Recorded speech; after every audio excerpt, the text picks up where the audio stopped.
What's up, guys? I'm back, and dang, it feels good. Gotta tell you what, guys, I've been really busy through work during December, man. It's like the North Pole up at UPS. That's where I'm employed at. I'm glad to be back. Hope everybody's holidays were great. Don't think I'm going nowhere. My partner in crime, Kyle, he's been busy too. You know, during December, man, it's just a busy month for us. And guess what? Regular season's done. Playoffs are here. Bowl season through college football's here, man. This is my favorite, absolute favorite time of the year. You know, I get all my work days off, and you know, I got my birthday in 3 weeks, so it's a big, good time of the year. First of the year. Happy New Year. And I haven't done this since 2011, guys. Let's go ahead and get 2012 started. B&K Sports Lounge, as always, getting the latest and best football news. Let's go ahead and get it started. Now, I ain't going to make picks, because for those of you who have been following me since week 1, I thank you very much. But those who have been following me since week 1, I said it'd be the Green Bay Packers and Baltimore Ravens in the Super Bowl. They both got bye weeks this playoff round. They're both headed straight there, baby. They're going Super Bowl, alright? And so I'm not going to make my picks because they're still in it. I understand they're not playing this week, but I'm not going to make my playoff picks because you already know who I'm picking to win it all, and I predicted this since week 1. But let's go ahead and just let's go ahead and talk about the playoffs, though. Here's this week's matchups. It's going to be Cincinnati and Houston. The winner of that game will play the New England Patriots. Then we got Pittsburgh and Denver. The winner of that will play the Baltimore Ravens. Then on the NFC side, we've got the Detroit Lions and New Orleans Saints.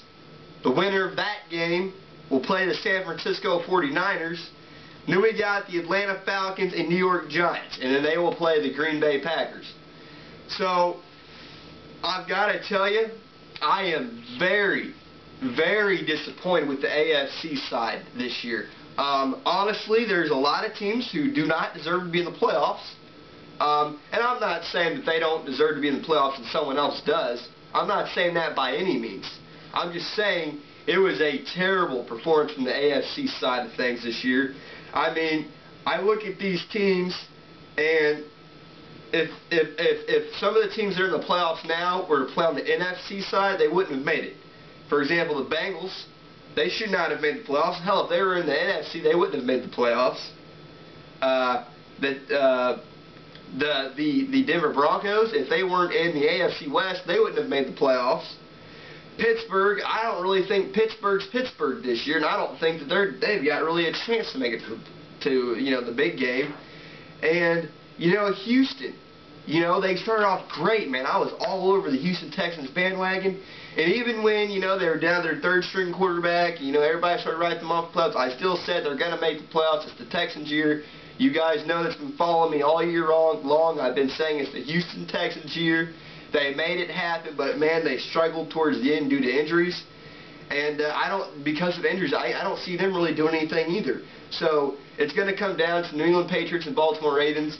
And honestly, that's no competition for me. The New England Patriots, punch for punch, chest for chest, they cannot match up to the Baltimore Ravens.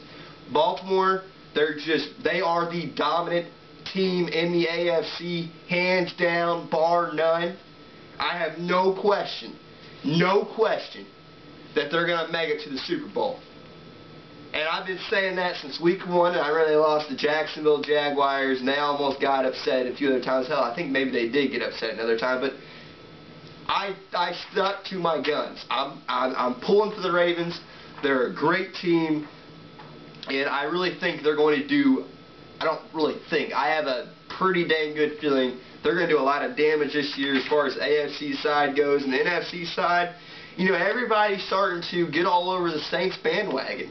You know, I mean, you know, we would have went week 8 or 9 and we would have said Aaron Rodgers hands down MVP. Green Bay Packers hands down in the Super Bowl, if not Super Bowl champions. I mean, that wasn't just me saying that. That was all of us saying that. And now, you know, it's, well, the Saints, I think they can beat the Packers. And some are saying, I know they're going to beat the Packers. And then some are saying, Drew Brees for MVP and all this other stuff. But to me, the Saints don't have a chance to beat the Packers. Because look, like I said a few weeks ago, not on film, but, just talking to my friends, if you're going to go into a Packers game with the mentality that we're going to outscore them, you're not going to do it. I don't care for the Saints. Week 1, the same teams met. Guess who won? The Packers. Lions last week with their second-string quarterback, Matt Flynn. The Lions thought they were going to outscore the Packers. Packers beat them, put up 45 points. Lions 41, I think, was the score. You cannot outscore the Packers. That is not how you beat the Packers. Now, let me repeat that, just in case you missed it. You cannot outscore the Packers to beat the Packers. Period. End of sentence. Just get it out of there. That's not the formula to beating the Packers. Did the Chiefs put up a ton of points to beat the Packers? No. You do not outscore the... You don't go into a Packers game thinking, oh, man, we got to put up 40 to beat the Packers. That's not how you beat the Packers. Here's how you beat the Packers. And everyone, you should be pulling up the Kansas City Chiefs film at Arrowhead. I was there. I witnessed it. And even before that game, I said, here's how you beat the Packers. It starts by not beating yourself. If you turn the ball over, you will lose. If you create penalties on yourself, you will lose. Okay? You already got to give Aaron Rodgers the ball enough. You don't need to give him the ball more than he already needs to have it. Okay? And if I'm the head coach, I'm thinking maybe a few surprise onside kicks. I don't know. But you're not going to outscore the Packers. Yeah, you're going to put a ton of points. That defense has struggled this year. But even though they've struggled, they've still created turnovers. Therefore, Aaron Rodgers, he's going to have the ball, a few more times than a Drew Brees does. Yeah, they're going to go down, they're going to go back and forth down the football field. But the key is Aaron Rodgers is going to have the ball a few more times than Drew Brees. Therefore, he's going to score a few more times. I mean, hello? And if it wasn't for Aaron Rodgers not playing this last week, he'd be leading the league in touchdown passes. He already has his touchdown to interception ratio is better than anyone else in the league. The dude does not make mistakes. The Packers offense does not make mistakes. Therefore, if you're going to beat the Packers, you cannot make mistakes. Okay, the Saints cannot do what the 49ers, the Saints cannot do what the Chiefs did a few weeks ago to the Packers. Their defense just isn't on that Chiefs level. The Chiefs defense has been astounding this year, especially within the last month or two. They've been lights out, okay? The Saints defense cannot do it. Get it out of there. Get that thought out of there. Okay? So, obviously the Saints can't beat the Packers. Whoever thinks that, there's a village missing their idiot. Please go back. The Saints aren't beating the Packers. The only team that can beat the Packers right now, that can play mistake-free football, not create penalties for themselves, and that is the 49ers. Do I think the 49ers beat the Packers? No. I've been saying all along it's going to be Packers in the Super Bowl and the Ravens, okay? But the 49ers, when I look at that Chiefs game, I see the 49ers pulling that same mentality, and it could work for them. Because 49ers, they play good defense.